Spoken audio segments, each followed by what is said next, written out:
this panel. I am kind of facilitating this. So we've got Sherran Clarence and Martina van Heerden, who will be doing a presentation first, and then we'll move to Mandy Carver and then to Ian Siebörger. I don't know if I pronounced that right, sorry. Close enough. Okay. So basically, we'll be taking over the next 4 hours with LCT Makanda. We've got this panel that focuses on axiology. And this is, we actually have 2 groups in LCT Makanda. This is the more experienced professional group. They won't like it that I say that, but basically they all have PhDs already. And then the second panel is from the LCT Higher Education Studies cluster. And we're all students who are doing our PhDs in LCT, using LCT. So that will be the second panel. And then we'll have Yasif, who will do a demonstration of using cool software to kind of, do your LCT translation devices in our last session. And this panel, basically, each speaker will do about 20 minutes, and then we'll have like a little bit of a break between each paper for any questions, because we found that, if you leave it to the end for the questions, then sometimes the last paper gets all the attention. So we'll have Q&A between each short Q&A and then a longer session at the end. And at the end, I'd like to facilitate a kind of almost a round table discussion where, we'll try and draw on each of these speakers' knowledge of axiology in relation to a few questions. So then I'll hand over to Sherran and Martina. Thank you. Thanks, Teresa. Thanks, everybody, for coming. So in our presentation, in our little slot, starting this session off, we are hoping to show you how we've been using the concept of axiological semantic density and the notion of building constellations of meaning to show relative complexity and connection. And we've been doing this to try and see and understand the often tacit or hidden aspects of becoming a successful doctoral student and graduate. So this is a small snapshot of a larger project that Martina and I have been working on for an awfully long time now.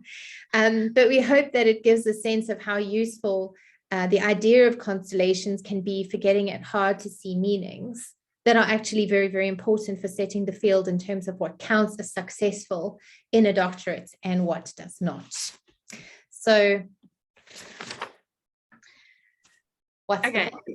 Yeah, so what's the problem? So when thinking of the doctoral experience, the immediate focus is on the product and the process. So the research and the writing and the publishing, and of course the actual thesis that is produced. Yet questions about doctoral being and becoming, so who emerges from the PhD, are increasingly remarked on and researched in the field of doctoral education. And this is because there's a growing recognition that students need to have and or develop certain attributes to be successful. These attributes are not necessarily overtly linked to writing, doing research, doing publishing and all of that, so they may be reflected in those processes and they may be tacitly expected by examiners. There are, for example, many hidden assumptions about what makes a successful thesis, and these assumptions are often tied to the expected attributes that need to underlie the thesis rather than the thesis itself. But what are these attributes and how does one develop and hone them? Now, from the literature, we have identified 3 core attributes that are regularly mentioned both directly and indirectly, namely independence, resilience, and confidence. But how do these look? How are they enacted? How are they developed?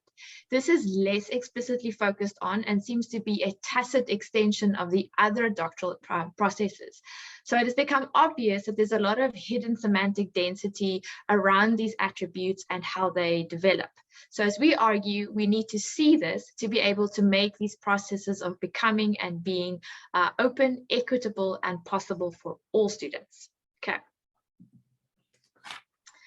So there are different ways of visually mapping semantic gravity and semantic density, both separately and together, namely the profile, the plane, and also constellations. So the value of using the dimension of semantics in research and practice is in looking more closely at practices of meaning making. So not only what the meanings are in a context that matter, but the extent to which these meanings are context dependent, the relative complexity of meaning, and also the interconnectedness of meanings.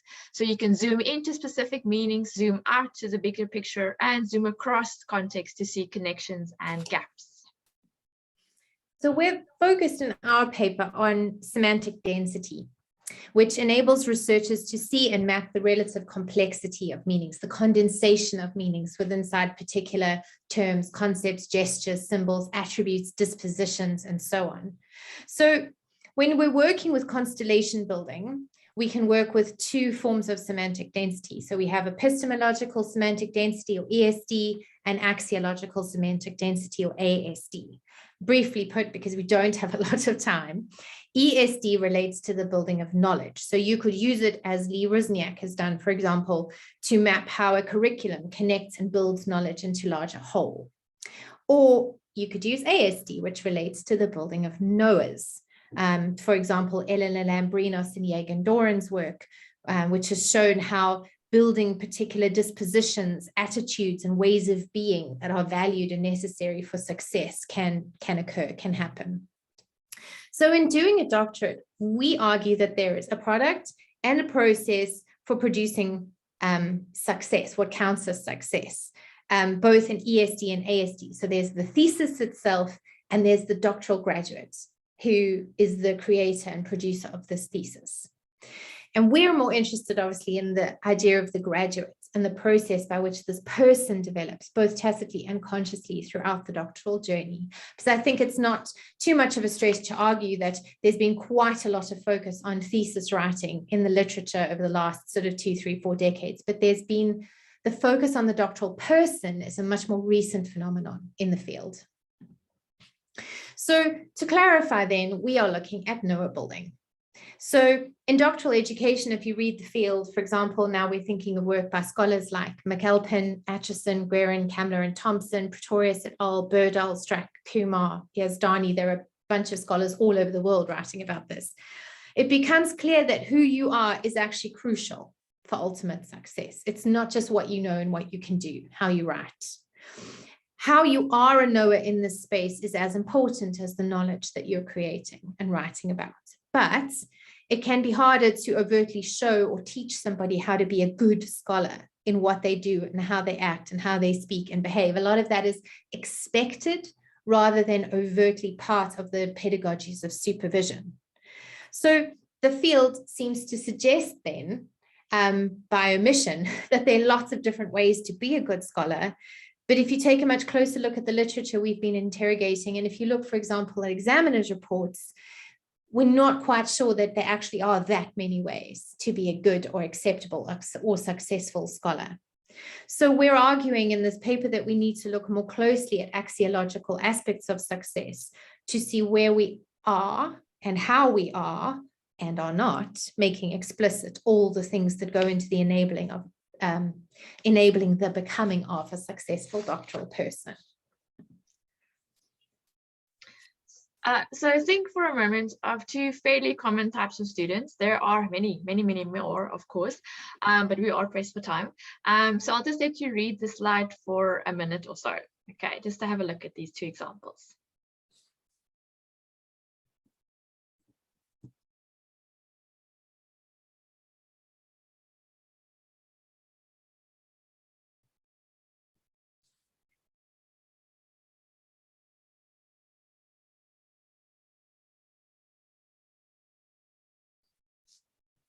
So think about the notions of resilience, of confidence, of independence. So what would becoming an independent student, confident enough to take initiative, look like for these two students? What would it take for each of them to become resilient enough to take knocks and keep going? Would this be gained through the same process for both of them? Then think, what about a student without reliable access to the internet or to a good library?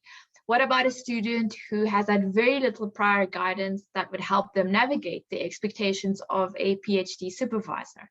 Does the current higher education system, not necessarily individual supervisors who might be doing more towards this, create nuanced sets of expectations for these students? Or do they expect the same outcome, and how students get there is largely up to them? Is this just, given how uneven the playing field in higher education really is? So there are many factors that shape who we are coming into a doctorate, why we choose to do one, what we want to do with a degree, and who we are when we graduate. And many of these are not within the remit of the supervisor or the university to manage or control, of course. But the point here is that the literature and how it speaks about the main dispositions and attitudes that higher education values in a successful doctoral student presents a relatively homogeneous understanding of ultimate success. So while there are many processes or journeys that you could follow to conceptualize, research, and write a doctoral thesis, there seems to be a much tighter and smaller set of understandings of what the letters DR mean in terms of who you are and how you will be after the PhD as a scholar. At the same time, however, many universities are committed to embracing equity, diversity, and inclusion in creating wider success for different kinds of candidates. So a key question then is, can we do doctoral education and supervision in socially just ways if we are approaching it with a cookie cutter, admitting diverse students but expecting them all to develop in more or less one dominant direction, and which is usually quite tacitly imposed through things like norms and standards? Okay, so as we mentioned earlier, one of the ways that semantic density can be visualized and conceptualized is through constellations. And these constellations can show the interconnectedness of meaning within a specific concept, or in our case, an attribute or disposition or an attitude. Constellations can be zoomed in, such as these examples of Aquarius and Sagittarius, which can be used here to visualize the relative complexity of a single concept. So think here of independence or confidence or resilience. 3 central dispositions we've identified in the literature as valued as markers of success at this level. But constellations can also be zoomed out to show how clusters and larger constellations are connected to one another. So you could imagine this image of the night sky in the Northern Hemisphere as the doctoral graduate. And these are all the potential clusters of meaning that are implied in statements like, good students take initiative. They don't just wait to be told what to do. And I expect my students to ask me for help. I can't always anticipate what they need. They must figure it out. And I wish my students would actually just disagree with me sometimes and learn how to defend their position. Why are they always waiting for me to tell them what to think? Right? And so on and so on. So before we show you this one example of how we're using the LCT tool, we just really want to point out again that we understand that this is a very complex situation and there are multiple layers to it, which is why it's taken Martina and I 4 years to write this paper, because every time we have a conversation about it, we get into all the layers and then we can't get out of it. And it's taken us a really long time to figure out that what we're actually trying to do is conceptual work. So we are deliberately simplifying, as you do when you do conceptual work, a complex situation to try and get at the heart of what's going on here. And we're doing this because we want to actually see and we want to show the possible potential meanings hidden within seemingly straightforward attributes like becoming confident, being independent, showing authority, taking initiative, to show how unstraightforward developing these attributes might actually be for many students. So we built our little, this is one example of several clusters and little mini constellations that we've been drawing on the basis of our reading of the literature. And so what we've been doing is we've been reading a bunch of papers from all over the world. We've been sort of following a trail of reference lists to build our reading lists from papers that have been identified through keyword searches as being about doctoral success, especially these affective dimensions of doctoral success, axiological dimensions. And so what we've done is we've been pulling out every single mention of anything related to being a disposition or an attitude, whether, as Martina said earlier, that's like directly named or indirectly pointed to through descriptions of characteristics of success. And we've been mapping these by noting what evidence the writer has been given. So where they've said, they've implied or they've pointed to the idea of being bold and taking risks as being a marker of a successful student. What evidence have they given for that? What does that mean in the paper? And so we've built this incredibly complex table in Google Docs of all the named concepts and then all the evidence underneath that concept given in the paper. And this has enabled us to actually start adapting Elena Lambrinos's method for building constellations of axiological meaning. So what we've been able to see, for example, is that if you look at the little cluster on the right-hand side around being authoritative, these are all the different things that are talked about in the literature around what it means to be authoritative. So when you say to your student, you need to take an authoritative stance, there's actually a whole cluster of hidden meanings and expectations in terms of that. By the same token, being self-confident or being confident is actually a huge constellation, which we've been unable to show you, but it's made up of all these little mini clusters around different kinds of evidence given for what it means when you see self-confidence in a student. So a lot of this evidence that we've been gathering is also more around like, how do you know it when it's happening? So how do you see success? You see students being all these things, and then this is what marks them out as confident or authoritative and so on. So this is more or less how we've been using constellations so far in this project. So this has started showing us both the zoomed in meetings around one disposition more clearly, and it is starting to show us the zoomed out and connected nature of these processes of becoming as well. So if we can see and name all the meanings that are pertinent and embedded in our context and in our university and social cultures, then we can start questioning whether our expectations are fair. So whether we expect all students to behave homogeneously, or whether we are taking diversity truly into account, such that we have a heterogeneous approach to an understanding of being and becoming and so on.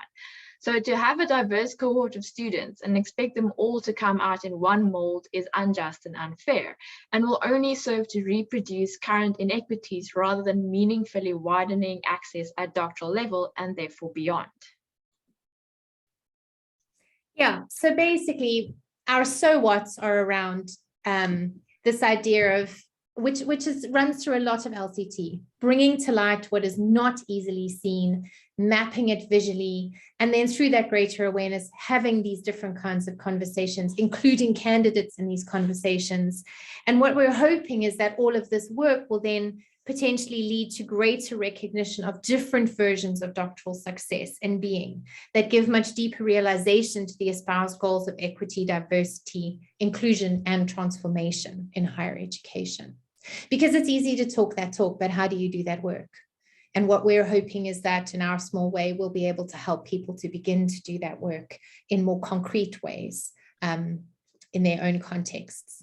So what we wanted to do, and Rita is going to help us a little bit with this, and obviously we won't have time to do it now because we'll do some questions and then Mandy will jump in with her bit, but we do have some time in the longer discussion at the end, is we want you to think a little bit, given what we've just shown you about your own doctoral journey. So whether you are currently a student or whether you've been supervising students or both, and think a little bit about the expectations that your supervisors or that you as a supervisor have in terms of the way that you or your students are supposed to act and speak and behave and engage in this space, who they're supposed to be, right? So how do you know when you're getting it right?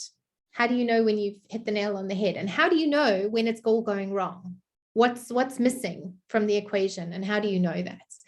You know, when during the PhD are these expectations put onto students? Do you feel like you're in first year and your supervisor is expecting you to behave like a fourth year student? Do you expect your students to behave like graduates when they're only first and second years? So what you can try to do as a sort of mini way into constellations is even draw like a little bit of a spider diagram where you've got kind of like, oh, I feel like I'm supposed to be confident, right?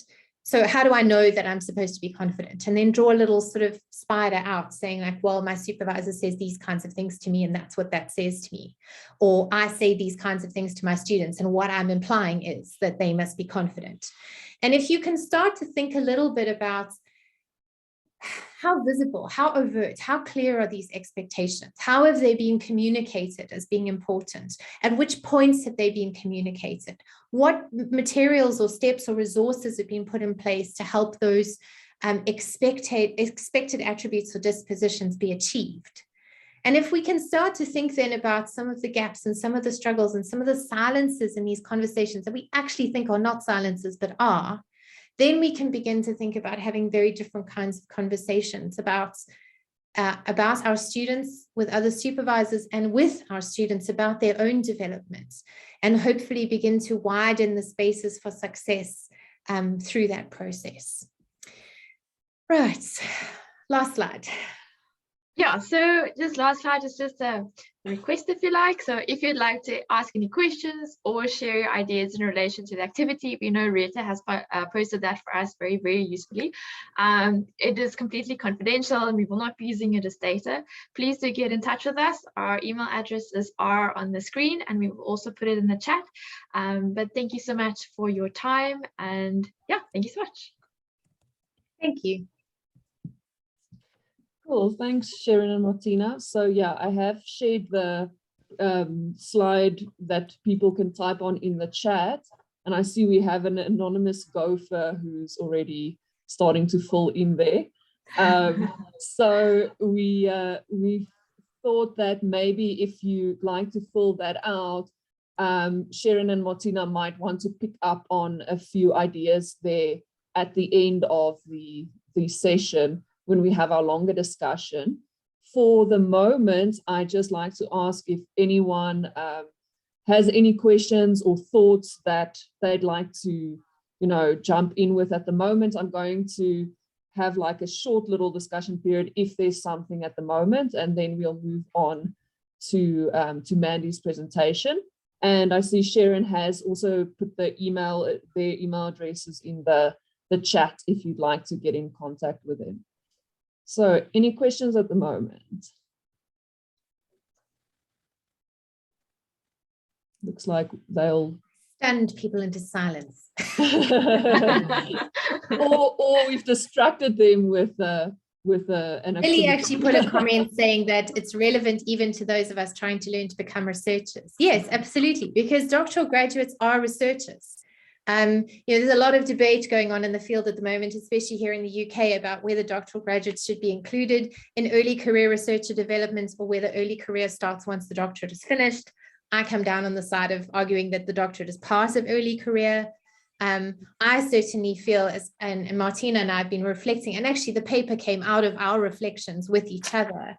I co-supervised Martina's PhD, and she actually started reflecting on aspects of like her own imposter syndrome and how she overcame it. And I write, those of you who read my blog know that I write about a lot of these kinds of issues. And so in our process of sort of reflecting together around like, what does it actually mean to be successful at this part of the academic game, and how do we move from early career into mid-career, and how do we overcome a lot of these kinds of things? And we actually thought, oh, we should do some research on this. And then that was what eventually led us to semantics, and then from semantics specifically to constellations, which is the only tool that we could find that actually was really helping us to actually see both the hidden meanings behind like, what is a successful researcher? Because I was talking to some supervisors yesterday about this here at NTU, and how, well, I'm trying to sell them a new doctoral education training and development program, underpinned by the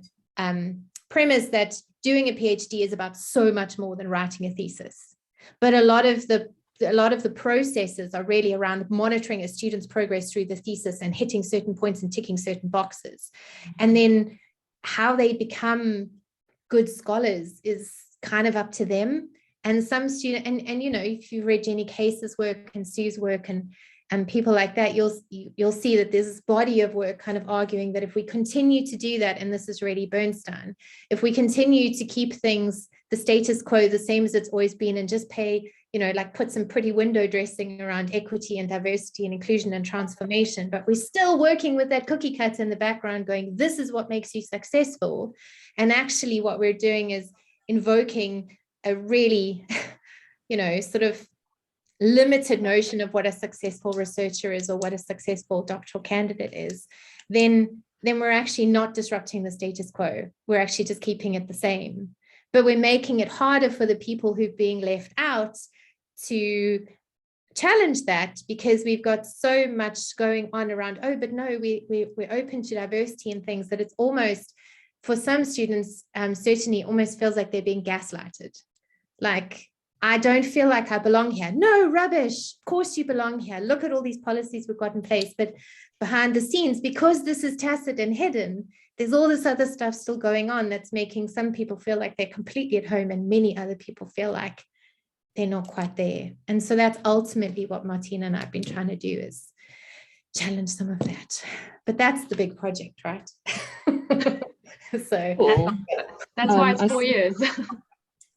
Yeah, pretty much. Yeah, we've been doing this since LCT3. We presented a very early version of this thinking at LCT3, and here we are at LCT 3.5, still thinking about it. I see Linus has posted in the chat. Linus, would you like to take the mic, or?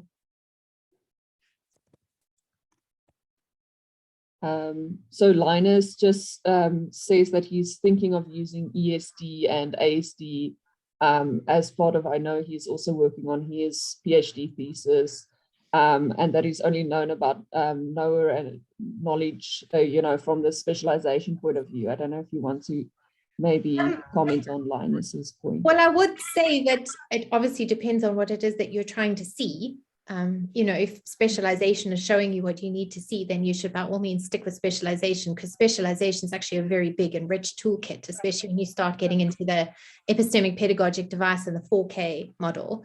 But it's more, so if you feel like your questions are pointing you towards constellations, I can highly recommend, for example, Lee Rusniak has written some really accessible stuff on using epistemic semantic density. I would not start with Cole and Yagan's papers, which are very, very technical. I would work my way up to those. We've read Elena Lambrinos's thesis, which uses both epistemological and axiological semantic density. It's a very accessible text and explains it really, really nicely.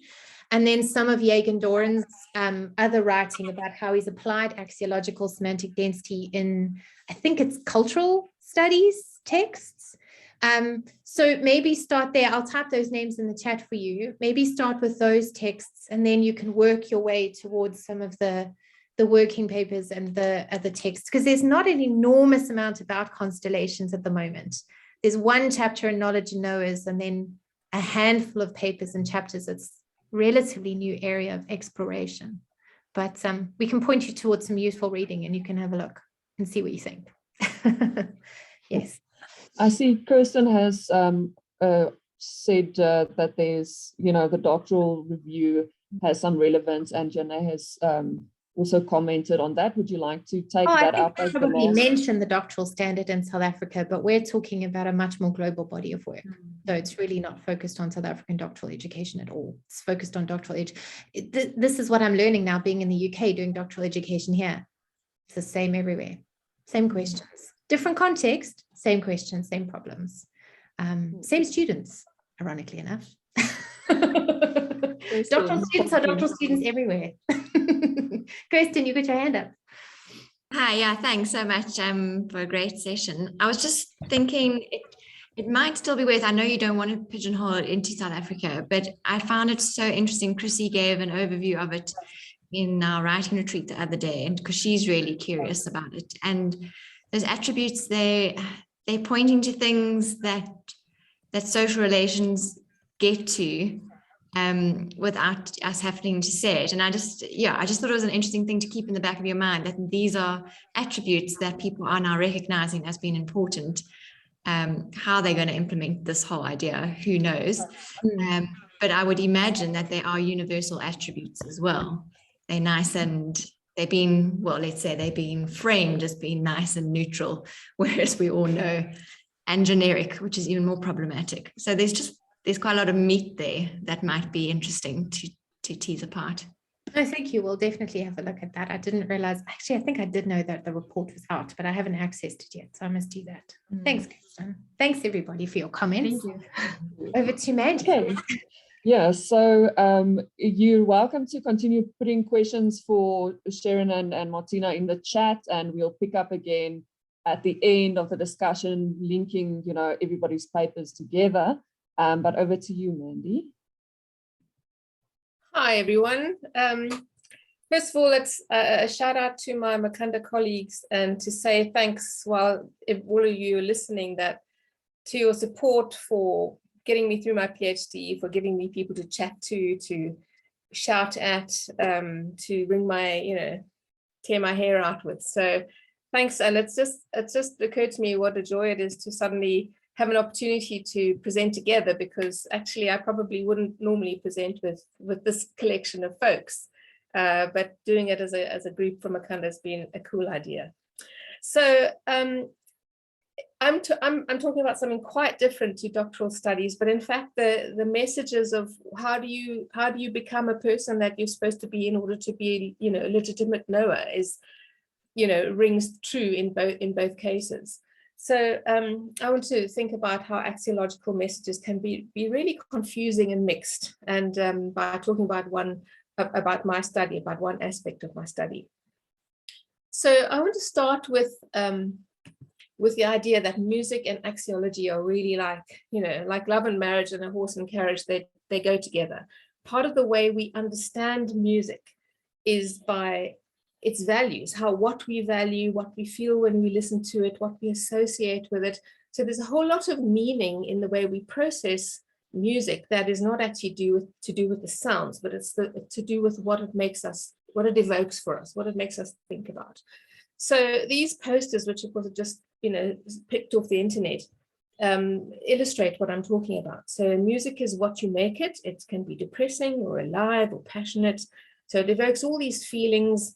But it also extends into something bigger than that. It extends into who you are and your identity. So the music that you listen to is very linked with the sort of person you are. You might be put off by certain music because you're not really want to identify with the music with the kind of identity that evokes in any given listener.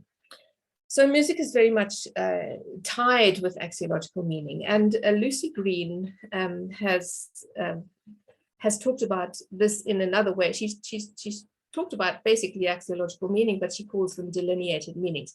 And this is in Lucy's theory of musical meaning right from the 90s. And she talks about the meanings that are associated with music that exist beyond the music. They're not the music themselves, but they're very, very tied to the music. So if we just look at one aspect of this, if we think about genre stereotypes, like when rock and roll was a new thing, good waspy parents might have been very worried about their children listening to rock and roll because it was perceived as dangerous and a little bit kind of like edgy. On the other hand, orchestral music has this kind of veneer of respectability and that it's an intellectual pursuit.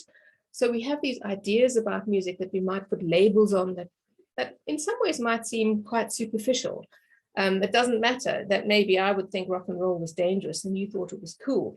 What difference does it make? But in fact, there are real world implications to our ideas about music. And one of these is the field of gender. So if you just think about how many rock groups with female instrumentalists, not very many. In jazz, women are very underrepresented. So there are ideas about feminine instruments and what it is feminine to do, and masculine instruments. And so these, which are, it's not that women can't play those instruments, it's something else going on in the valuing, in the axiology, and it has a real world outcome that women are excluded from participation in some ways. So axiology is just a wonderful tool from the LCT toolkit, and it helps us to start thinking about these things, putting them on the table and having a way to explain them and understand them more fully. And we've got some, as we talked about earlier, there's actually not that much available really. But what I found helpful in thinking about these things, the papers that I found helpful are Lackett and Humner's idea about, the humanities are when it's about building knowers and cultivation through mentorship. Carl's idea of the cultivated gaze and the importance of the canon and mentorship into that canon. And then Jaegendoren's term, he talks about an interpretive stance, and the Noah is built, is moving toward a sort of specialized way of seeing the world.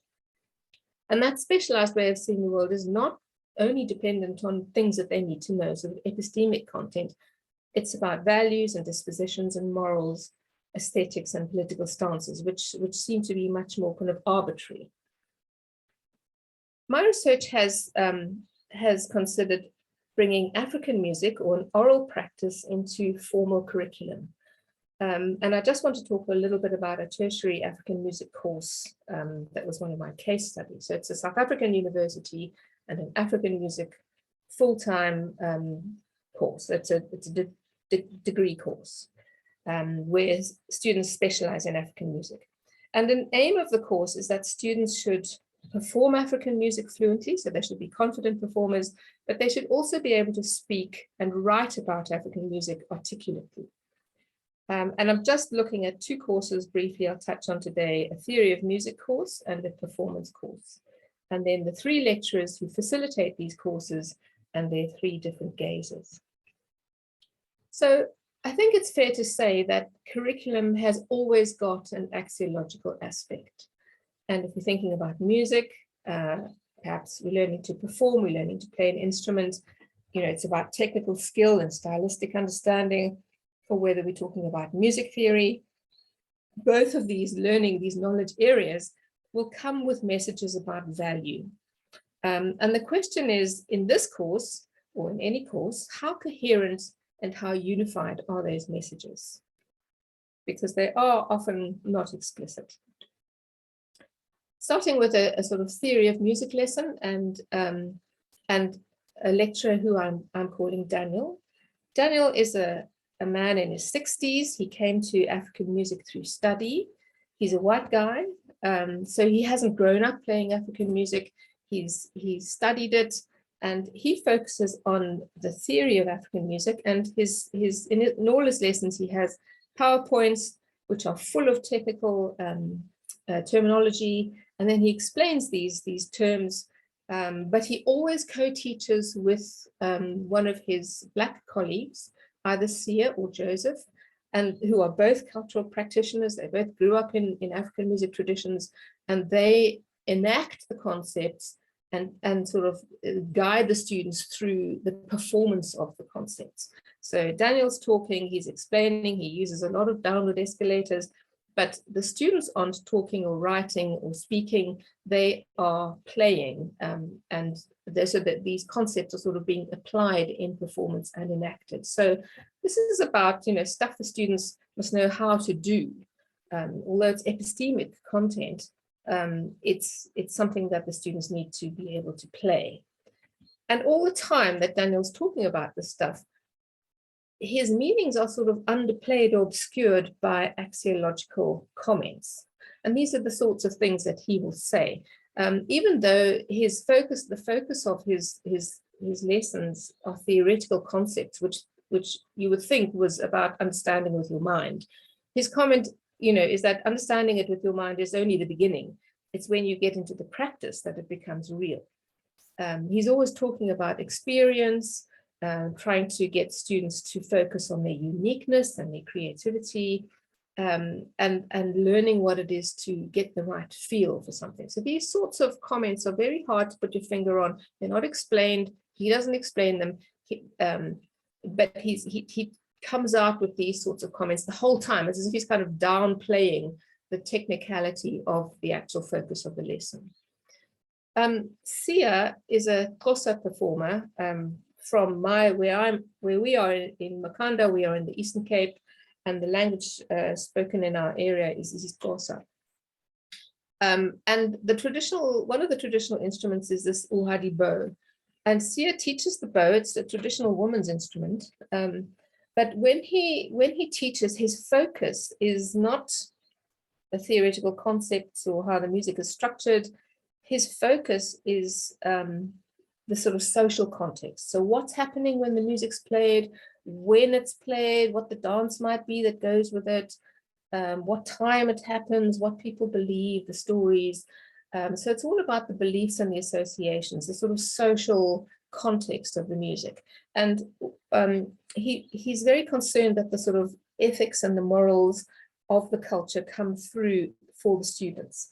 And one of the comments he made that I found quite striking was he said that the music was played in order to induce labor in pregnant women. So for me, I wondered, well, were the students supposed to just know that, or were they supposed to believe it as well? So that it's not examined. It's just one of the things that sort of comes out in his conversation. Joseph is a West African performer. He grew up in a dance troupe. So he's a dance and he's a sort of West African dance drummer, wonderful performer and a musician. And his pedagogy was almost completely nonverbal. So he didn't talk about concepts. He didn't talk about theory. He didn't talk about social contexts or cultural beliefs. What he was concerned about was that the students paid attention and that they followed his instructions and they played accurately. So with his body as the kind of focus of the pedagogical tool, his body also sent out messages about what was important. And that was a body that was disciplined, it was energetic, it was strong, and it was focused. So we've got all these messages coming out in Joseph's pedagogy, which is about how the music is valued or how the knowledge practice is valued, but it's quite different to what we've got from Daniel and from Sia. So these mixed messages are not only mixed, but they're not explained. They're not unpacked in the same way that the epistemic meanings are unpacked. And they're also indistinguishable in terms of which ones are more important than others.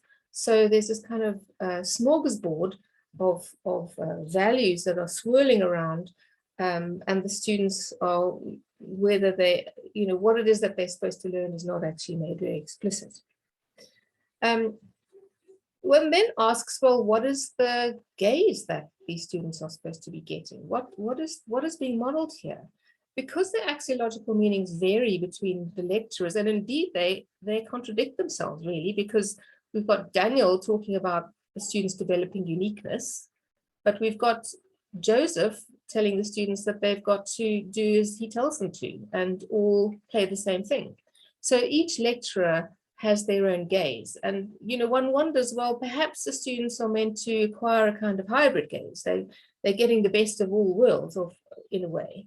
And this, in fact, was Daniel's, one of his comments to me was, well, they're getting all of this from these different sort of knowledge practices, or the types of knowledge, the theory and the practice, and it all just worked together for them to get to come out with a kind of hybrid gaze. And if the aim of the course is to perform and to write and to speak competently about African music, they're getting those different aspects through their course. But none of the lecturers actually could do all three of these things in the way that they presented in the course, because Daniel could talk about the theory, but he couldn't perform. Joseph could perform, but he didn't talk about the theory. So none of them really modeled one kind of specialized view of the world. If we ask, well, what did the students demonstrate? In a performance recital, which was an exam, the students performed. They had to give a 40-minute performance where they performed with a band, with a group of other, it was their sort of solo concert, but they had fellow musicians supporting them. But in all of their introductions to songs, what they spoke about, and also in their program notes, they focused on personal meaning. So we didn't hear about social context. We didn't hear about musical structure. We didn't hear about the roots of the music, where it originated from, or what fusions might have taken place, which was all in their lectures. But we heard about the personal meanings, like who they learned the music from and how they feel about the people they're playing with, or the personal feelings that the music evoked for them. So we went sort of back to that, those posters that I had at the beginning of my slides, that, it's all about music. It's the way music makes you feel, and consequently who you are when you listen to certain types of music, or when you perform certain types of music. So why is axiology useful? Well, in this case, it shows that we've got a whole lot of mixed messages in the one course, and that the course doesn't really present a unified, specialized view of the world. If that's what becoming a knower is, it's getting a specialized view of the world. So each lecturer here has different messages about what counts, and the students seem to fall back on their own personal stances rather than conforming to some kind of specialized view. But in a way, if they were listening to Daniel, maybe that was the goal, that they were developing their own unique expression or their own unique view. So I think of axiology as tacit but noisy. It's always there, and it's certainly going on in this African music course, and it's present in doctoral education, as we just heard, and it's present in what Ian is going to explain about newspaper articles next. But axiological meanings are often secondary to the action in teaching, in the pedagogical situation, and they're often not explicitly assessed, and neither are they explained, or they're not contextualized either, but they're noisy enough to drown out the intended meanings. So we've got intended meanings of, for instance, in that theory of music class, where the students are supposed to be learning about theory and abstract concepts and how they all fit together, but there's this noise going on the whole time, which kind of obscures that meaning and downplays it. So what I want to do is leave you with the question of, does this really matter? So we've talked earlier on, Sherran and Martina were talking about, of course, it's about access and it's about equity, but this sort of muddy picture, does it matter? I don't know, but I'm looking forward to your questions and talking about this more further down the line. Thank you. Cool, thanks so much, Mandy. I see Billy has posted in the chat. Billy, would you maybe like to take the mic? Hi, yeah. No, I was just thinking of the familiarity I have with this, with students in theological education. It's kind of how much we ask why they don't connect. Why do they fall back into the sort of born and social gazes that they brought with them? And our struggle, part of my thinking is always, how do we actually really build the conceptual stuff with them so that they can actually take it? And it's always a struggle. Do you want me to respond to that? Billy, one of the things that I mean, it's interesting that you say that. I think a lot of the time the messages are coming out in lessons, like what you feel is important, your history is important, your knowledge is important. So, and there's well, how important is it? Where does it fit in? So it comes out as a, yes, this is important, but we don't know how it then fits with the new knowledge. So if you think about those students that I in my data, they're being affirmed for who they are and what they already know and what they bring to the course, and that's valid. But it's often mixed up with, oh, there's this new stuff we must know. Oh, but what you already know is really important, and it's never ever, well, this is how this one will fit with this one. And learning for students to get a sort of conceptual grasp and a sort of broader understanding and a sort of umbrella understanding of contextualizing what they know and how they can link and marry that to what the specialized view is, or the specialized knowledge that the course is wanting to bring them into. So I think that needs to be done more explicitly, and some serious thinking needs to be done. And I'm certainly, in my discipline, I think that's possible. I think it's possible to start linking up the axiological value stuff with that sort of more theoretical conceptual stuff. But the work's got to be done. And the trouble is, it's often just like talk.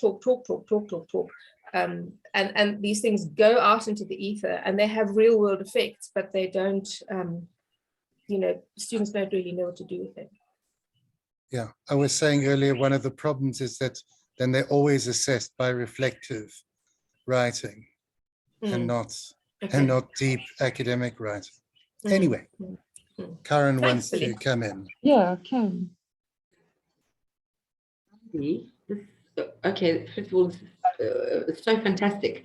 I was explaining to my colleague Debbie Blaine earlier, and we were in the engineering education section yesterday, that I was online up to midnight last night, just listening. And a lot of the work in the axiological space, in the cosmology space, in the kind of work that many of the people here are doing, has probably to date felt not alien at all, but it's another space entirely from us in STEM, where we've been so focused on solving the problem of connecting theory to practice and graduating these employable graduates alongside the decolonization conversations.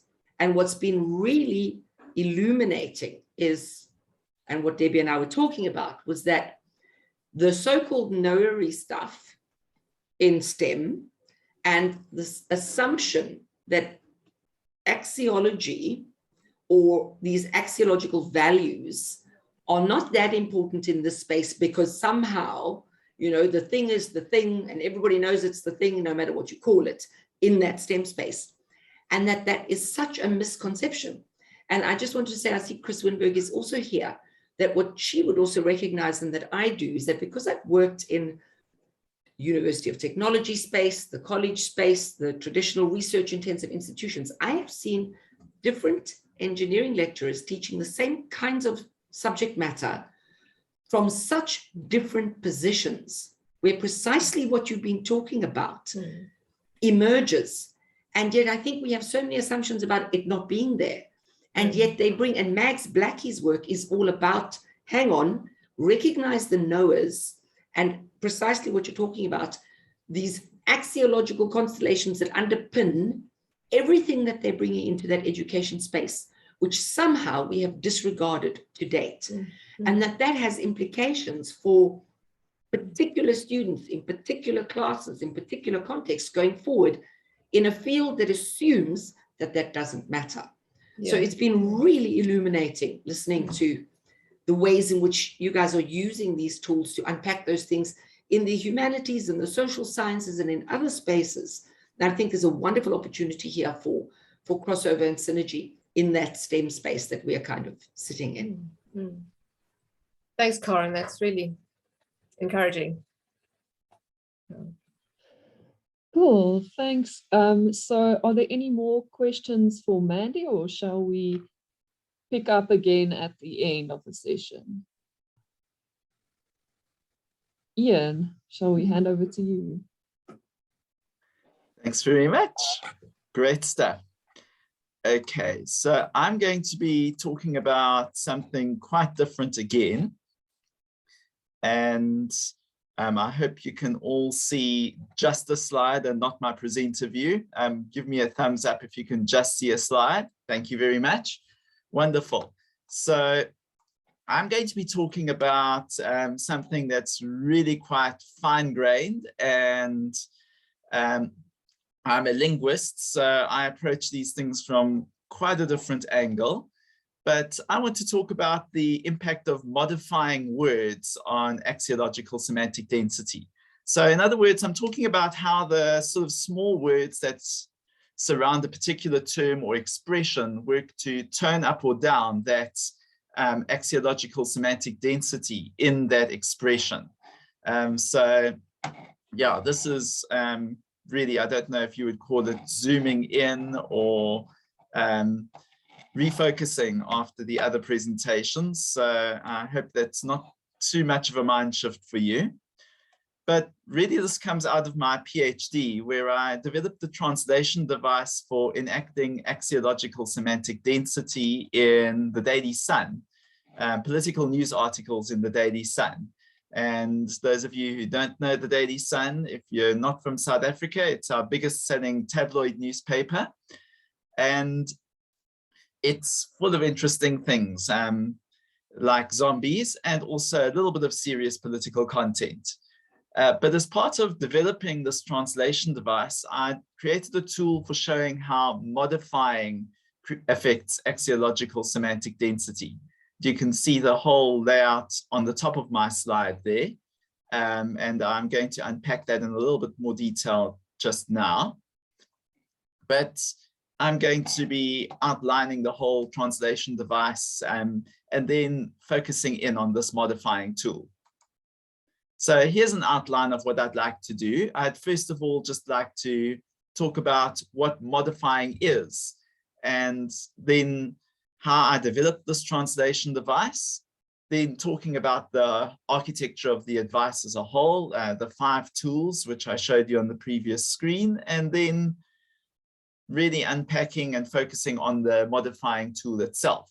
And then at the end, I'll talk about why this matters, what it actually adds to our understanding of axiology, what it does in real life. Why does modifying matter? So what is modifying? In my translation device, modifying describes how the axiological semantic density of individual words is strengthened or weakened using other words that describe those words. So words could be modified by words either before or after them that associate the word with other signifiers or that tone up or down the meaning of the word. I modeled my axiological semantic density translation device after the general translation device for epistemic semantic density, or ESD, which was published by Maiten and Doran. And some of you might be quite familiar with that.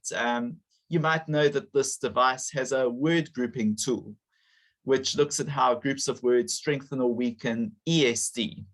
Now, when I was developing my translation device for axiological semantic density, I wanted a similar tool, but what I found was that I was really looking for something to describe not the axiological semantic density of whole groups of words, but rather the ways in which little modifiers tone up or down the ASD of a particular word. So I decided to design this translation device in collaboration with a group of student research assistants. And that's because I don't have a monopoly on axiology. In fact, I can be rather blinkered in some respects in actually seeing the values that are there in words. And so I pulled in this group of student research assistants and I gave them a set of sample articles, some from the Daily Sun and another from a sort of very different newspaper, the Business Day.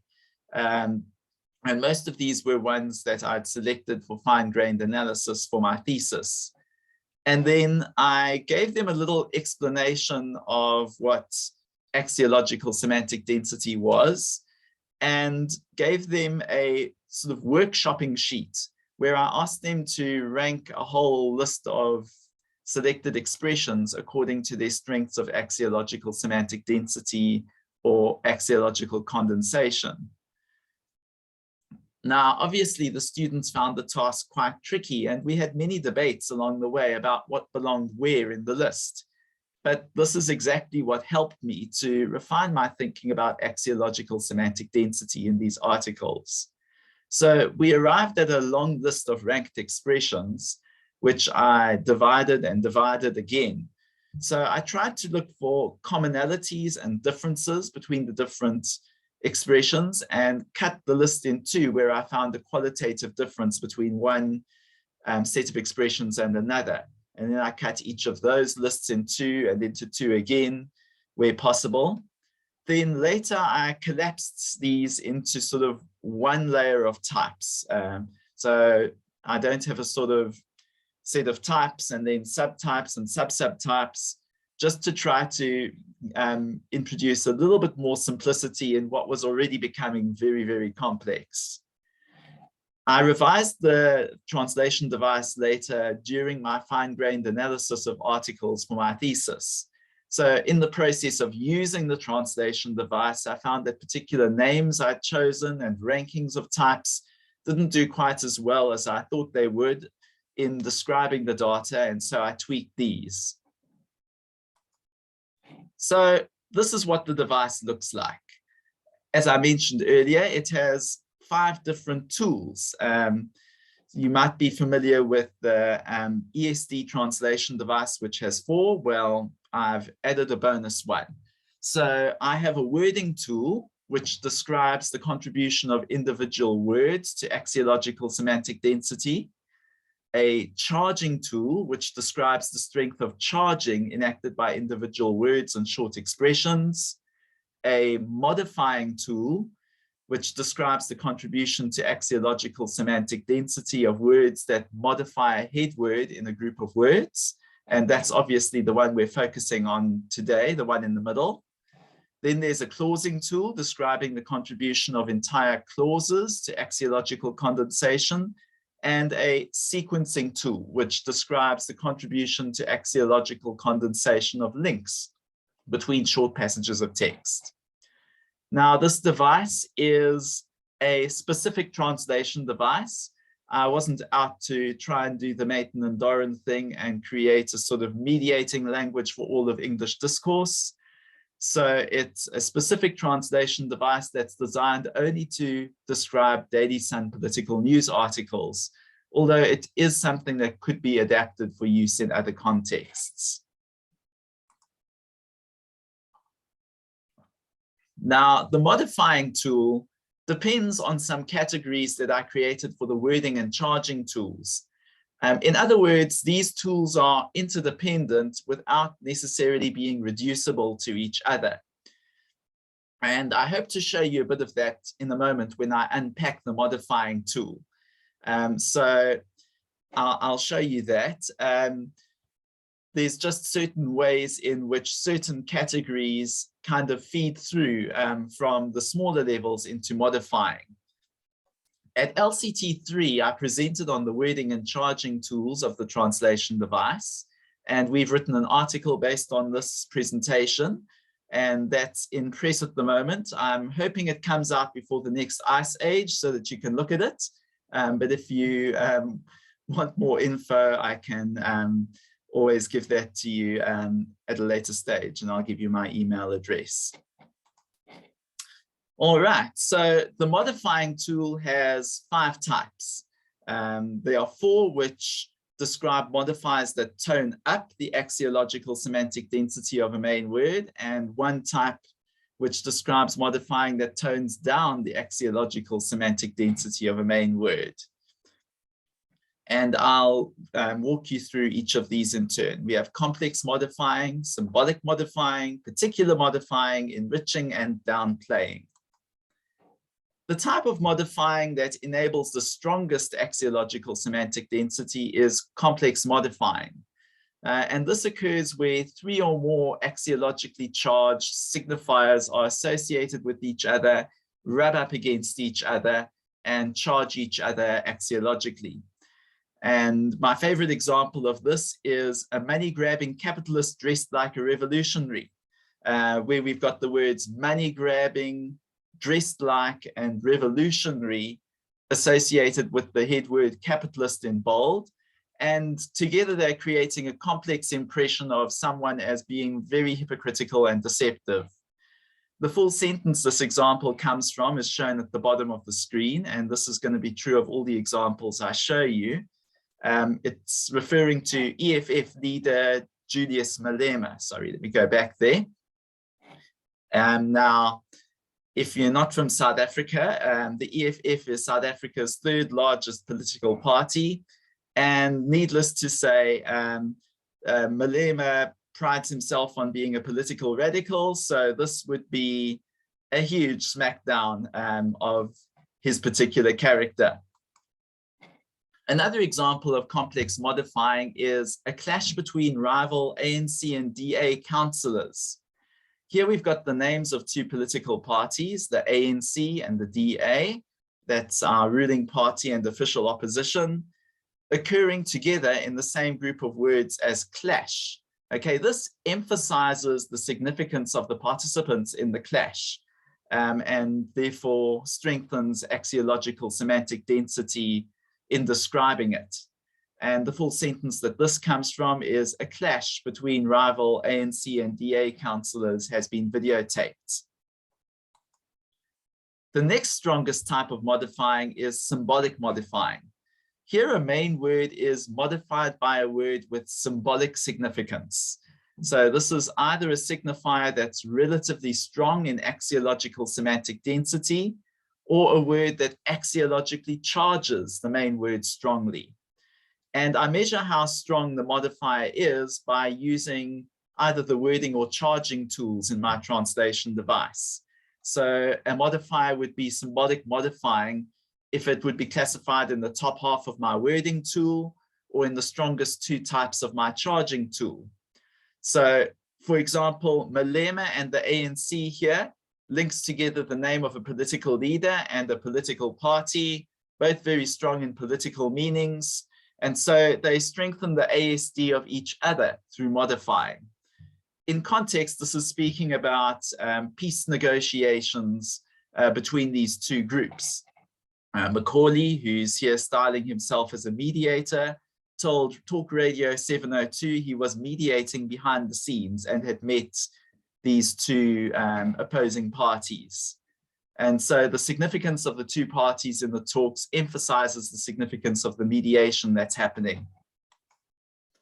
Symbolic modifying is also often used where a word with strong ASD is used to describe a main word that would otherwise not have much ASD on its own, such as DA members, where the name of the party sort of modifies up the ASD of the word members in this case. One context in which this was mentioned in my data was where DA members were planning to lay charges of assault against ANC members who allegedly attacked them. Following this is particular modifying in the middle, where a word is modified using other words which refer to something that's specific and that's not very strongly charged with axiological meaning on its own, such as a word from the bottom half of my wording tool or from the two types halfway up my charging tool. In rush hour traffic, the word rush hour is used to modify traffic, and obviously rush hour has some emotions associated with it, but these are not particularly strong emotions linked to political meaning. As you can see from the context at the bottom, however, these emotions are being turned to a political purpose by Roy Jankielsen, a DA politician who's here accusing the ANC of misusing traffic officials. Another example would be the phrase charges of assault from the sentence we looked at earlier. Here, assault as a main word is quite a lot of axiological semantic density of its own, but the word charges is a common word without too much strong axiological charging, so it only adds moderately to the ASD of assault. Enriching is the sort of weakest kind of modifying that modifies ASD stronger. And this occurs where some modifier that doesn't necessarily evaluate on its own, such as an intensifier, is used to strengthen meaning. The idiom down and out enacts enriching through joining two adjectives using the word and. Both of those are used to sort of strengthen the axiological semantic density of each other. So in the example at the bottom of the slide here, this has the effect of intensifying the direness of Julius Malema's financial situation in the context where it was mentioned. Then modal verbs which strengthen the probability or the usuality or some other characteristic of an event, such as will and will have, also enact enriching. In the bottom, the example at the bottom of the slide here, this is a pretty standard political promise that politicians make, but the word group will have is surrounded by lots of words with strong axiological charging. But the point is that the certainty of will in the political promise enriches the axiological meaning of the verb have here. Then downplaying, lastly, is the one type of modifying through which axiological semantic density is weakened. This is usually done using a modifier that tones down or softens the meaning of a phrase. In a minor event, the word minor does this. And in the context, this was talking about a rally which was all hyped up as a milestone moment for the Democratic Alliance Party, but turned out to be a minor event in the eyes of this particular journalist. Another example, which I know Sherran loves, is apparent political slapfest, where the word apparent plays down the very strong axiological meaning, which is quite humorous, of the word slapfest. This was describing a clash that happened during an ANC by-election campaign in the town of Bethlehem in South Africa's Free State. So why does this all matter? Why do I sit with all these minutiae and these tiny distinctions and occupy myself with them? Firstly, modifying helps us to see how what happens at the level of the word ripples out to larger chunks of language. In this presentation, I've referred to how the modifying tool depends on our wording and charging tools. So words with stronger axiological semantic density make for groups of words with stronger axiological semantic density. Modifying shows us how axiological meanings spread from word to word. But on the other hand, the whole is greater than the sum of its parts as well. The modifying tool isn't just reducible to wording plus charging. It ties together words in a way that can amplify or downplay their ASD. For example, the ASD of the phrase Malema and the ANC is much stronger than if these words had been used close together but in separate sentences. This means that modifying is a key to constellation building. What is put together in word groups can show us things that a knowledge producer links together in the same constellation, or in the case of the peace talks between the Malema and the ANC, what things belong in opposing constellations to each other. Modifying is also a key to conveying knowers' stances towards the known. For example, it shows how charging words like adjectives are associated with main words, and therefore what the knower's attitudes towards those main words are. But ultimately, what I get most excited about is that modifying makes visible an aspect of how political discourse is used to polarize. My translation device reveals some ways that political discourse in the Daily Sun is used to express political stances, moral judgments, values, and emotions.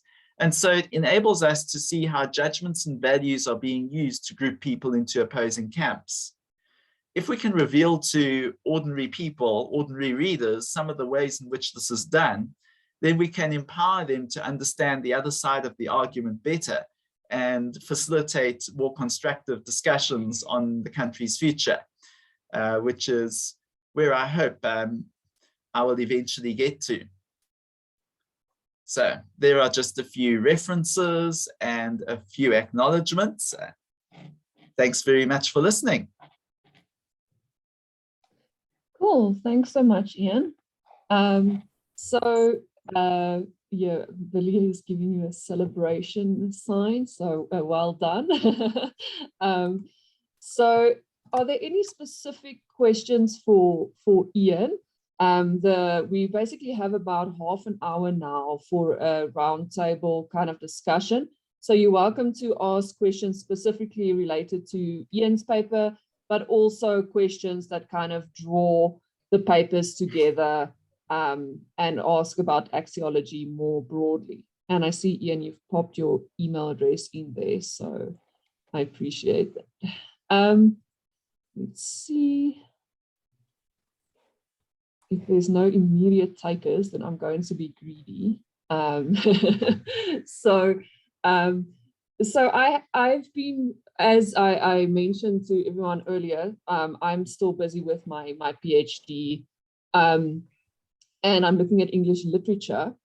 And so I want to make use of this panel of experts to tell me as much as they can in terms of advice on using axiology and like the level at which you use it. So we've seen in the different papers, Ian, and we structured it so that Ian's was last because his is the most like fine-grained in terms of his analysis.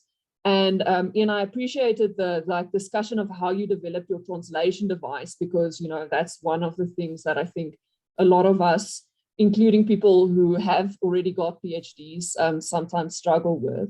So I'd like to ask maybe if we can start with Ian, but then to have Mandy and Sherran and Martina come in. Advice on developing translation devices, but maybe specifically for axiology, how you went about it, how you decided what level of detail you needed, and whether you needed SFL or not, in addition to your axiology. Yeah, over to you. Sure.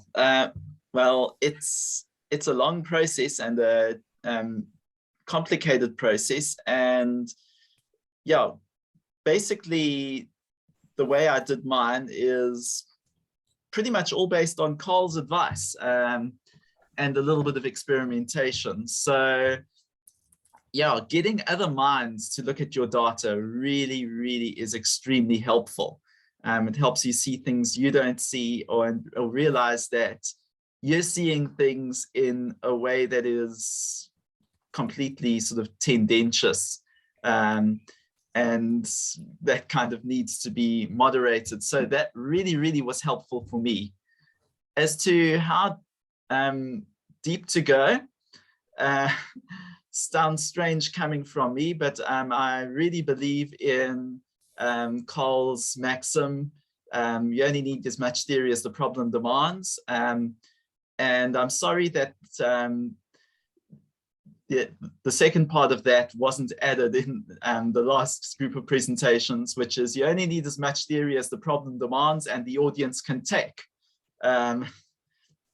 So yeah, only do as much as is going to be really, really helpful for you. And in the question, do you need SFL? Well, anyone who knows me will know that I'm a big proponent of SFL, but really, if you're not a linguist and you're not looking at language specifically, that's too much theory to put into your paper. So, I mean, if your focus is the education, just go with LCT. It's going to give you all the tools that you need. And lastly, go with your gut. I'm afraid a lot of axiology is about gut feel, and that's difficult for us who don't trust our gut feel too much. But yeah, it's going to be necessary in deciding, oh, these things look like they belong together and those things do too. And yeah, it's kind of hard to defend, but ultimately, you know, you are going to end up being the expert on axiology in the topic that you choose. So yeah, nobody's going to be able to sort of give you a counter argument that's as good as the one you could give. Cool, thanks, Ian. Sherran, would you like? Oh, Carl, you've also got a hand. Maybe I'll let Carl in first. Carl, please go ahead. No, Sherran had her hand up first. Oh, all right, thanks. I just wanted to say, like, to pick up on Ian was saying, it really does depend on your question as to how much theory you need. That's the first thing. And the second thing is, I've certainly seen, like Martina and I, for example, tried to develop a kind of translation device, like a kind of table with like characteristics and then different levels of, and it just didn't work for our project to try and put it into some kind of tabular translation device, because you know, I kind of, when I'm doing research and when I'm working with students, I always go back to this idea that research tells a story. I think we often think only that fiction tells stories.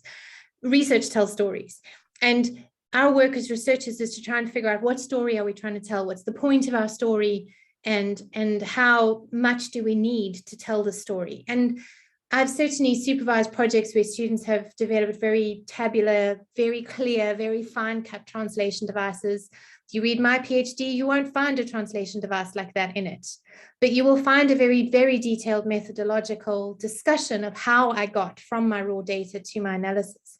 So I think if you're new to LCT and you're reading a lot of studies where people have very, very clear-cut translation devices, you don't need to develop that yourself if that's not relevant for the story that you're trying to tell. I think the principle behind translation devices is, if I pick up your paper or your PhD and I read it, can I see as clearly as possible how you got from the data you generate to the discussion you have about that data and the findings that you draw, such that I could replicate or adapt or use your methodology in my own research, and so that I believe your findings. So I just wanted to say that as well, because I did have a conversation with a student last year where they were really feeling like they weren't doing it properly because they couldn't put their data into a table. And I don't think we need to be too hemmed in by those kinds of things. I think it's useful to go back to that idea of like, what am I trying to do here? What's the point? What do I need? And that's often helps me to get out of the weeds when I'm stuck in them, if that's helpful to anybody, you, Rita, especially. Cool, yes, thanks, Sherran. Cole, would you like to come in? Yeah, hang on a sec. I'm just fighting with my screen. I'm not sure you want to see me, but I'll put my video on to be sociable. Oh, I've got this. Oh, hang on, it's my phone. My phone is blasting away. Turn it off. Okay, fighting with the technology. Yeah, just wanted to reinforce a couple of things that Ian said, and then which is the importance of using other people and discussing with other people is extremely valuable. I mean, it really can't be underestimated just how useful it is to talk with other people. That's why it's one of the reasons why I really try to push forward and really encourage groups around the world. I mean, you're not confined to a group. In fact, you know, I think it was it Daniel who was saying he's a member of about 4 or 5 groups. So you're not confined to that. It's not trying to limit you to a time zone or to a geographical space, but it just can, you know, and there's also people across that may be in your topic area or maybe using that concept around the world. So there's like several ways, geographically, time and time zone is one. Topic-based is another, and concept-based is another, where you can connect with people and getting those people, and also outside of LCT, to use your stuff and try it out. So I remember I was always impressed, and it was just a standard thing for them to do in the physics group. But I remember Helen Giorgio, when she was doing her PhD, and she got members of her physics education research group to try out the solo taxonomy, which is quite big in that field, and her translation device that she was developing.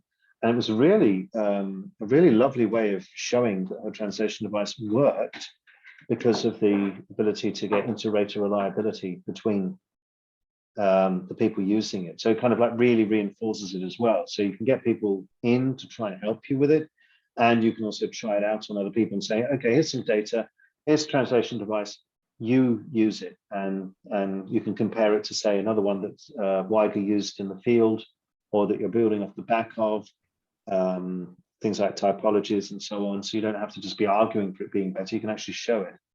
But also to get people to help out, and to get another fresh pair of eyes can be really, really valuable. So I just want to reinforce what Ian was saying about that, getting other people involved. And the other thing that he said that is something I'm always emphasizing is that it doesn't, a couple of things. Well, firstly, the translation devices aren't created and then applied. That's a, you know, so people often, sometimes people think that they'll see the finished product and they think, I've got to get one of those and then I've got to apply it to my data, which is the wrong way around. You get it from the research, you get it from the analysis. And so much of it involves cut by gut, as we used to call it, where you kind of go, you know, I used to sit in a room with a bunch of people back when I had a cohort of PhDs and they're all successfully finished, and now I've just got an empty nest syndrome. But, and we're just going to go around the room and saying, you know, without thinking, do you reckon that's stronger or weaker? You know, stronger, you know, and then people, okay, well, now we don't know why, but now we kind of figure it out. So you often go cut by gut. They say, have a go. So why does that feel stronger or weaker on whatever principle it is? And then figure out why afterwards. So it's often it isn't a case if you don't work forward in the same way that you present it. The logic of production and logic of presentation are really totally different, and you don't get a translation out first and then apply it. You kind of like, you get it from having done the analysis. And everyone has a translation device in the same way that everyone has a theory. It's just how explicit you make it. And if you've got the time and you've got the capacity to develop one, then it is, you know, another thing to add to the strength of the argument you are making. It is a rhetorical effect as much as anything else. It is a tool of persuasion, which is what we're all about, to show, look, you know, and it's also, look, this makes sense. This analysis isn't just pulled out of my arse and made up. You can see the logic of how I'm thinking. But that's not always easy, as Sherran was saying. It can be quite tough to do, and it can take time, and not all studies might have the space or the time to do that. And it is just another thing to add to the kind of strength of the argument, as it were. And that's about making your thought processes explicit. That's all, really. So really, I'm just reinforcing several things that said by Ian and then Sherran. Cool, thanks so much, Paul. Mandy, would you like to jump in? Hi, I'd like to sort of talk about the SFL or not SFL. You know, I will say to Ian, in my next life, I'm going to be a linguist. But you know, I'm fascinated by linguistics, sort of frustrated by the limits of my knowledge. But I considered this too with my research, and had some very good advice from someone at WITS saying, well, you know, you don't need to go into that detailed stuff if, you know, you have a knowledge of the use of language as an English speaker, and you can build on that, which is what I did. But the one thing that I've been thinking about, you know, I don't know how many of you might have heard the North American group, Jody and Esther and AJ, talking last night for us about axiology. But they were, you know, all of the research, a lot of the research that we've got so far seems to be pinned on texts. You know, Ian's very much got a text, so it behaves itself. It's not going to go away. It's in the newspaper. It's fixed. And if you have a doctoral, you know, a supervisory conversation with your lecturer, you can get a transcript of the talk, and then you can pin the words down. But you know, often what happens in the teaching context is body language and is gesture. And I mean, I love that about semantic density, is that, you know, it's the meaning that's not just in words, but it's also in gestures and in symbols. And so for me, it's what is the message that's going out that's not necessarily in the language, because sometimes it's a non-verbal message. So for me, it's the tantalizing idea of what we can find in what's not necessarily being said in words, but is in the other stuff. And then my other stroke of genius is sitting there and it's just disappeared from me. Oh yeah, no, the one thing I thought was, how much has this really got to do with, you know, the old-fashioned idea of a hidden curriculum? That, you know, there's something there that's not being made explicit, but is in fact very important. And I think that axiology just, you know, it all just comes into that same thing about what's important, how are you supposed to figure it out if it's not being said? You know, are you just supposed to come with the right tools, the right background? What happens if you don't? Yeah, so those sorts of things. I think in all fields, like in music, you know, you're supposed to be musical. Well, you're supposed to, you know, there are things that you're just supposed to have that you may have and you may not have. So anyway, that was what I wanted to say. Cool, thanks, Mandy. I'd like to, Chris, would you like to come in, or should I just read your comment out?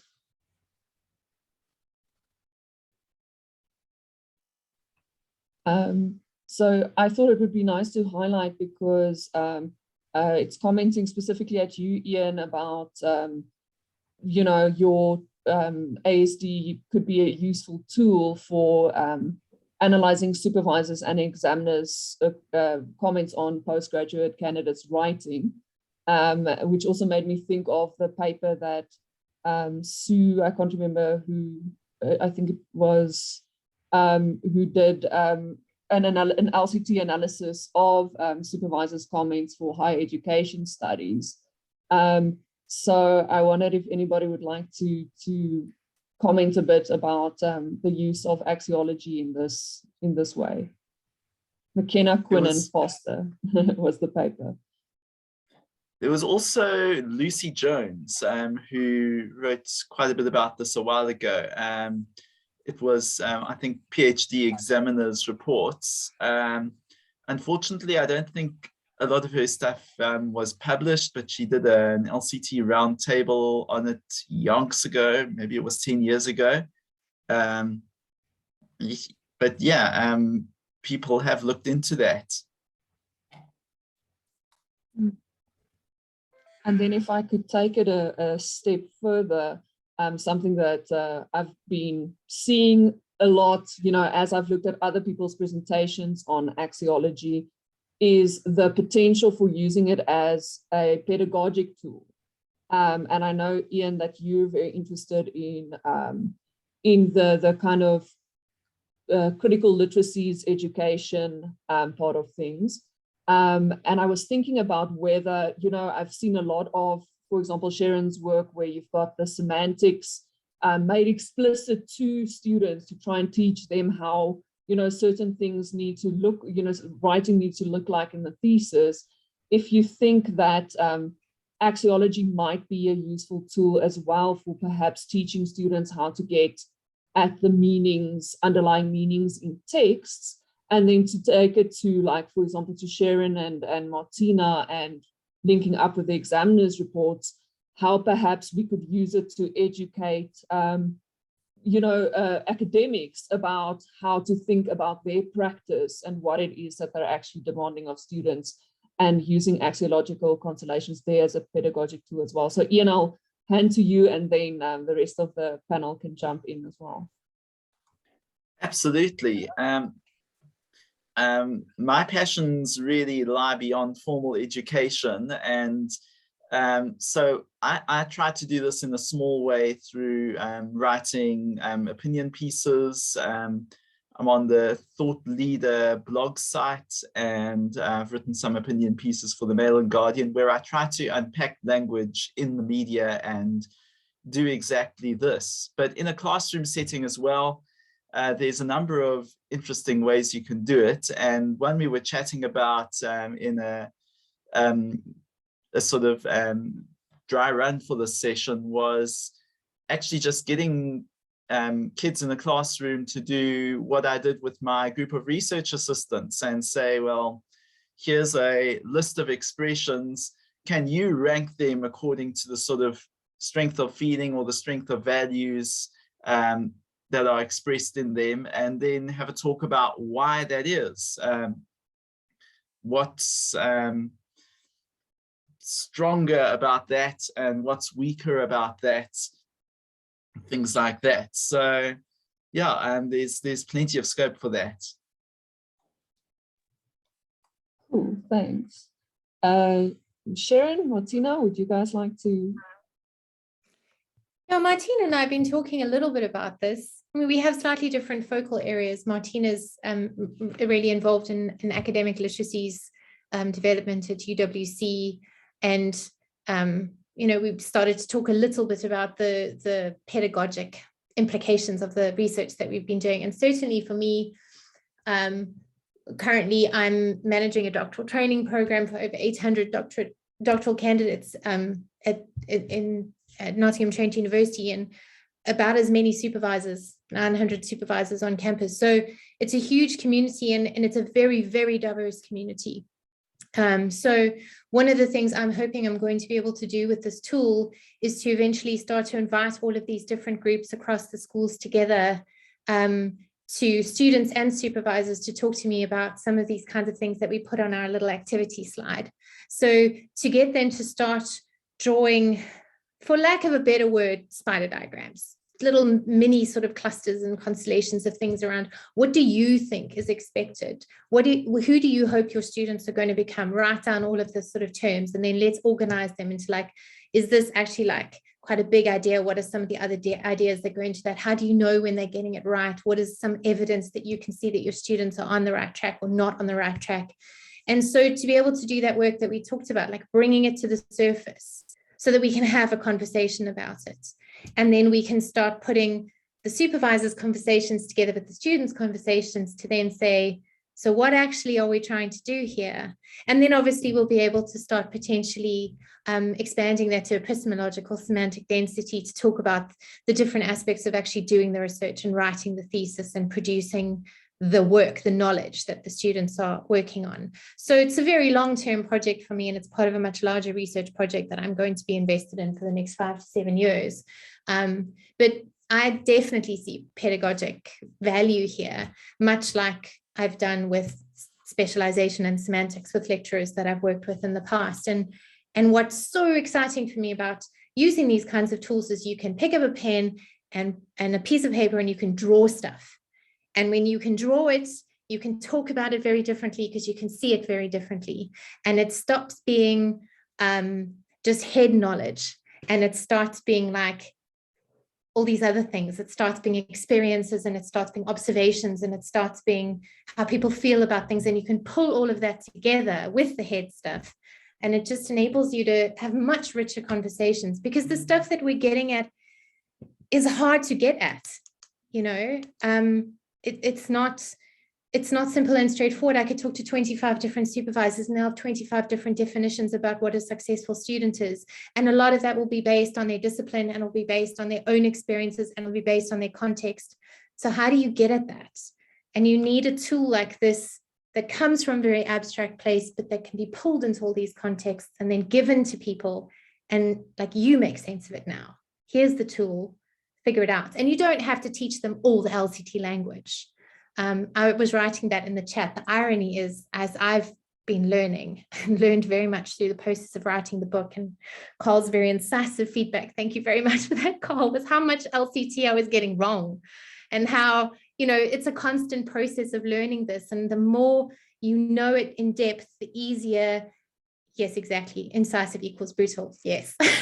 The more you know it's in depth, the easier it is for you to step back and say, as Steve Kirk has done, for example, in his work at Durham, he teaches students semantic waves without even talking about semantics.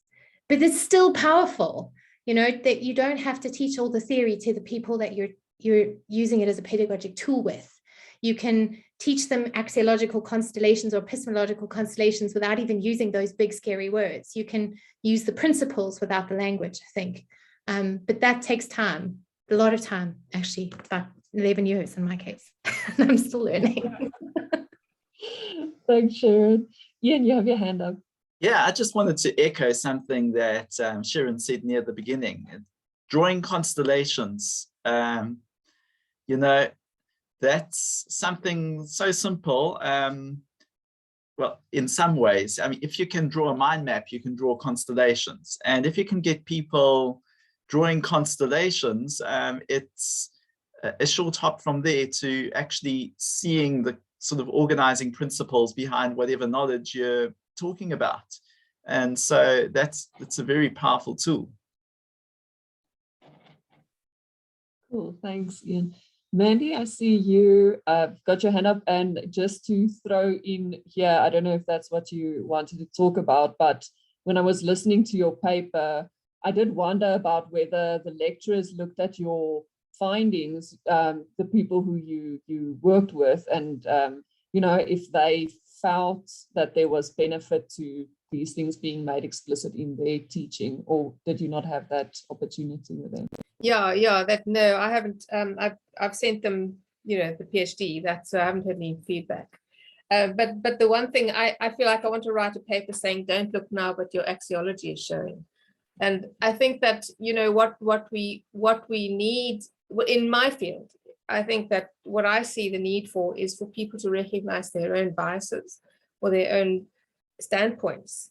And sometimes that they need to be critical of them or critical about them, and look at them with the view of, is this actually something that's needed for today?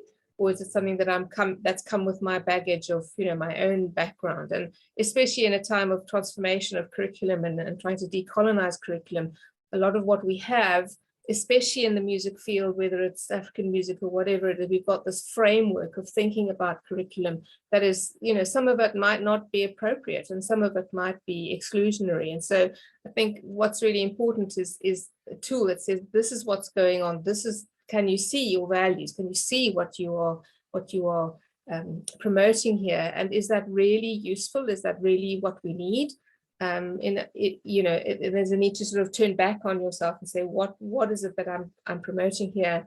Is this really including people? Is it actually helping people to learn and to become, and just to see what's important and to sort of have that criticality. Cool, thank you so much, Mandy.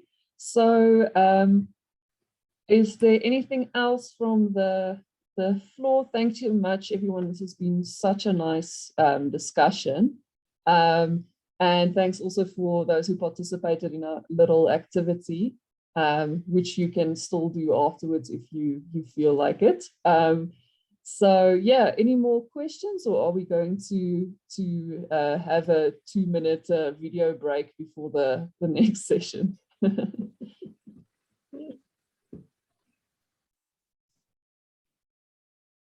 Right. Okay, anything else from the panel, or are you guys sorted?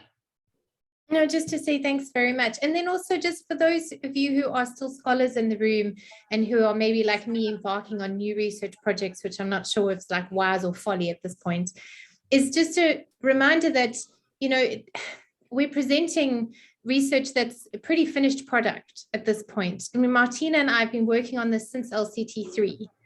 It's a long time.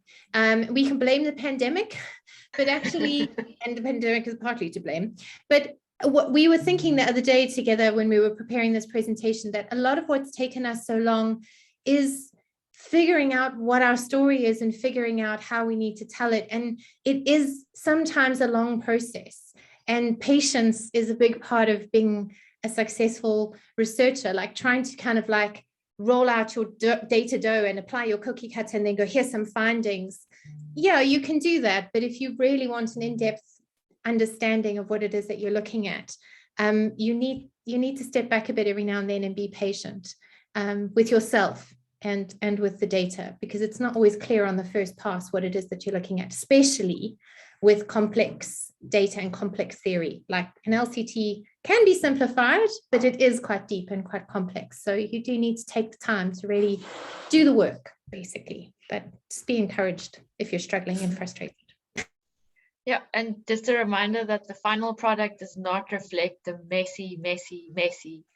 so messy, so much mess, hard work that goes in, and the tears, and it's that final product is very nice, but it does not reflect what went into it. And that is something I think has to be kept in mind, because it's so easy to go, oh, look how pretty it is, but it didn't start out pretty. It was ugly and messy and, took a time. So remember that.